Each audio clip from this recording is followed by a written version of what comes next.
नमस्कार दोस्तों, मैं दिव्यांशी और एक बार फिर हाजिर हूँ एसबीटी न्यूज की खास खबरों के साथ। पेश है आज 9 नवंबर 2024 शनिवार शाम 7:15 बजे राजस्थान की बड़ी खबरें। यूपी में योगी सरकार महाकुंभ 2025 को भव्य बनाने के लिए हर संभव प्रयास कर रही है और अगले जनवरी से शुरू हो रहे महाकुंभ में अखाड़ों की जमीन आवंटन की प्रक्रिया शुरू हो गई है। वहीं प्रदेश सरकार की मांग पर केंद्र सरकार ने महाकुंभ के दौरान प्रयागराज में प्रवेश करने पर 60 टोल प्लाजा के टैक्स फ्री कर दिए हैं। एनएचआई के चेयरमैन संतोष यादव से मेला प्रशासन और जिला प्रशासन ने चर्चा की थी। 2025 महाकुंभ में 40 करोड़ से ज्यादा लोगों के पहुंचने का अनुमान है। प्रधानमंत्री नरेंद्र मोदी ने महाराष्ट्र में कहा कि एक बार फिर महायुति के लिए आशीर्वाद मांगने आया हूं। आज 9 नवंबर है और ये तारीख बहुत ऐतिहासिक है। आज ही के दिन 2019 में देश की सर्वोच्च अदालत ने राम मंदिर पर फैसला दिया था।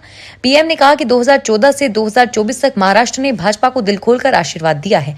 मेरे लिए महाराष्ट्र की सेवा का सुख ही अलग है और केंद्र में हमारी सरकार को 5 महीने हुए हैं। इन महीनों में लाखों करोड़ों रुपए की परियोजनाएं शुरू की गई है और इनमें से ज्यादातर महाराष्ट्र में है। भारतीय रिजर्व बैंक ने साउथ इंडियन बैंक पर 89.2 लाख का जुर्माना लगाया है। यह जुर्माना बैंक द्वारा जमा पर ब्याज दरों और ग्राहक सेवा मानदंडों से संबंधित कुछ नियमों का पालन न करने के कारण लगाया गया है। आरबीआई ने बैंक को नोटिस जारी करके स्पष्टीकरण मांगा, जिसके बाद व्यक्तिगत सुनवाई के दौरान बैंक को दोषी पाया गया। जुर्माना इसलिए लगाया गया था क्योंकि साउथ इंडियन बैंक ने ग्राहक को एसएमएस, ईमेल या पत्र के माध्यम से सूचित किए बिना औसत न्यूनतम शेष या न्यूनतम शेष आवश्यकता को बनाए रखने के लिए दंडात्मक शुल्क वसूला था। आरबीआई की कार्रवाई पर्याप्त ग्राहक सेवा प्रदान करने में बैंक की विफलता और ग्राहकों से अतिरिक्त ब्याज वसूलने के प्रयास पर आधारित है। जयपुर के प्रतापनगर थाना पुलिस ने जमीनों के फर्जी दस्तावेज बनाकर उस पर कब्जा करने वाले 2 शातिर भू माफियाओं को गिरफ्तार किया है। बदमाश बनवारी लाल जाट के कब्जे से इंदिरानगर गृह निर्माण सहकारी समिति के कई खाली पट्टे और सोसाइटी पदाधिकारियों की मोहरें बरामद हुई। गिरफ्तार बनवारी लाल जाट व ओम प्रकाश ने गृह निर्माण सहकारी समिति द्वारा आवासीय योजना कपिल विहार में कई प्लाटों के फर्जी पट्टे बनाकर उनका फर्जी विक्रय पत्र व रजिस्ट्री से प्लाटों पर कब्जे किए हैं। उत्तर पश्चिमी रेलवे जयपुर मंडल पर सर्दियों के मौसम में रेल संचालन को लेकर विशेष तैयारियां की जा रही है और सर्दियों के मौसम में कम तापमान से रेल लाइन के सिकुड़ने व कोहरे में रेल संचालन को लेकर विशेष योजनाएं बनाई जा रही है। जयपुर मंडल पर प्रतिदिन कुल 210 पैसेंजर ट्रेनों व लगभग 180 गुड्स ट्रेनों का संचालन किया जा रहा है। सर्दियों में कोहरे के समय लोको पायलट का उपयोग हेतु फॉग डिवाइस दी जाती है, जो कि कोहरे के समय लोको पायलट को सिग्नल के संबंध में नई सूचना देगी। जयपुर के वाणिज्य प्रबंधक कृष्ण कुमार ने बताया कि फॉग सेफ्टी डिवाइस जीपीएस आधारित होती है, जो कि सिग्नल की वास्तविक लोकेशन से 500 मीटर पहले उसके बारे में कॉल करके सूचित करती है।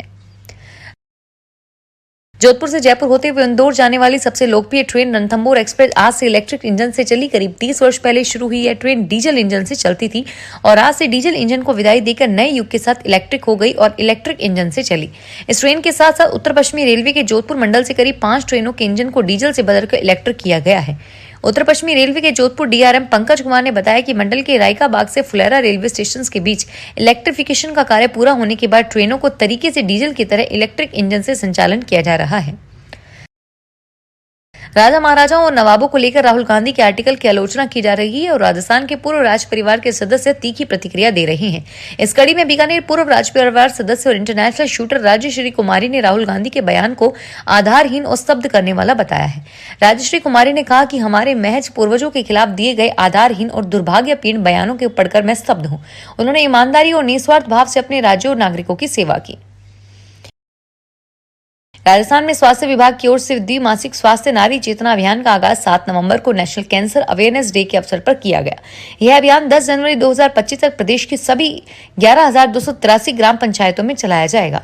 अभियान के दौरान प्रदेश के सभी medical college, state cancer institute, उपजिला अस्पताल और सामुदायिक स्वास्थ्य केंद्र एवं आयुष्मान आरोग्य मंदिर आदि में 30+ उम्र की महिलाओं की ओरल, ब्रेस्ट व सर्वाइकल कैंसर की स्क्रीनिंग की जाएगी और साथ ही कैंसर पे पीड़ित पाई जाने वाली महिलाओं को उपचार भी उपलब्ध करवाया जाएगा। आयुर्वेद के प्राचीन विज्ञान को बढ़ावा देने के लिए यूजीसी ने आयुर्वेद बायोलॉजी विषय को नेट परीक्षा में शामिल किया है। यूजीसी के इस फैसले से राजस्थान के छात्र छात्राओं में खुशी की लहर है और इस अनुसंधान को बढ़ावा मिलेगा। यूजीसी के अध्यक्ष के अनुसार नेट परीक्षा में आयुर्वेद बायोलॉजी विषय प्रारंभ होगा और इससे अभ्यर्थियों को आयुर्वेद के संस्कृत ग्रंथों पर शोध, प्राचीन ग्रंथ और आयुर्वेद ज्ञान को समझने का अवसर मिलेगा। राजस्थानी और रॉयल थीम पर डेस्टिनेशन वेडिंग के लिए मशहूर जयपुर में 12 नवंबर को देवउठनी एकादशी के तहत शुरू होने वाले शादियों के अगले सीजन में रामायण, बनारस और वृंदावन की थीम पर आयोजन होंगे। जयपुर के रिजॉर्ट सहित अन्य स्थानों पर जयपुर और दूसरे शहरों के लोगों की ओर से दिसंबर और जनवरी में शादियां होगी। इन आयोजनों में महल के सैलों के लिए बनारस के चर्चित घाट और वृंदावन के मंदिरों के सेटअप तैयार किए जाएंगे और रामायण के दौर के गीत भजनों के साथ ही हालिया रिलीज फिल्मों के गीतों की धुनें भी सुनाई देंगी। राजस्थान की 7 सीटों पर हो रही विधानसभा चुनाव के दौरान हॉट सीट बनी हुई है। यहां भाजपा से कृषि मंत्री डॉक्टर किरोड़ीलाल मीणा के भाई जगमोहन मीणा और कांग्रेस से सांसद मुरारीलाल मीणा के करीबी दीनदयाल बैरवा चुनावी मैदान में है। किरोड़ीलाल मीणा और सांसद मुरारीलाल मीणा की प्रतिष्ठा दांव पर लगी होने की चर्चाएं जोर पकड़ रही है और प्रचार अभियान में एक बार फिर मुख्यमंत्री भजनलाल शर्मा और पूर्व डिप्टी सीएम सचिन पायलट की एंट्री होगी। टोंक के उनियारा कस्बे से शुक्रवार रात को अज्ञात चोरों ने एक किराना व्यापारी के गोदाम का ताला तोड़कर करीब 12 से 13 लाख रुपए की खाद्य सामग्री चुरा ली। यह माल चोर संभवतः पिकअप में भरकर ले गए हैं और शनिवार सुबह इसकी जानकारी मिलने के बाद पीड़ित दुकानदार समेत अन्य व्यापारियों में आक्रोश फैल गया। बाद में व्यापार मंडल की ओर से व्यापारी नारेबाजी करते हुए थाने पहुंचे और चोरों को पकड़ने की मांग को लेकर धरने पर बैठ गए। राजस्थान में आगामी उपचुनाव के दौरान बूथ पर किसी प्रकार की गड़बड़ी नहीं हो सकेगी। अत्याधुनिक तीसरी आंख इस पर नजर रखेगी। खास बात यह है कि इसे दिल्ली में बैठे निर्वाचन आयोग के अधिकारी, राजस्थान के मुख्य निर्वाचन अधिकारी और संबंधित जिलों के निर्वाचन अधिकारी इसे लाइव देख सकेंगे।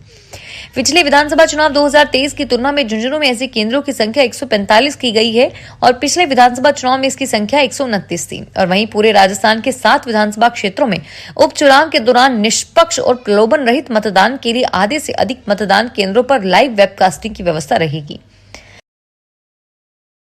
आज शनिवार को गोपाष्टमी महोत्सव बड़ी धूमधाम के साथ राजस्थान में मनाया गया और पिंजराल पोल गौशाला में इस मौके पर हजारों की संख्या में महिलाओं ने गौ की पूजा की। इसके साथ ही यहां पर राज्यपाल और शिक्षा मंत्री ने प्रदेश की खुशहाली और शांति के लिए हवन में भी आहुतियां दी।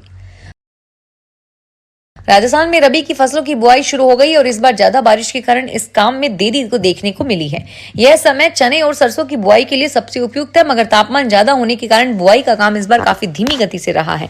चूरू जिले में कुल 6.12 लाख हेक्टेयर जमीन पर रबी की फसलों की बुआई होती है, लेकिन अभी तक सिर्फ 65,000 हेक्टेयर में ही बुआई का काम पूरा हुआ है। इसमें 35,000 हेक्टेयर में सरसों और 30,000 में चने की बुआई हुई है।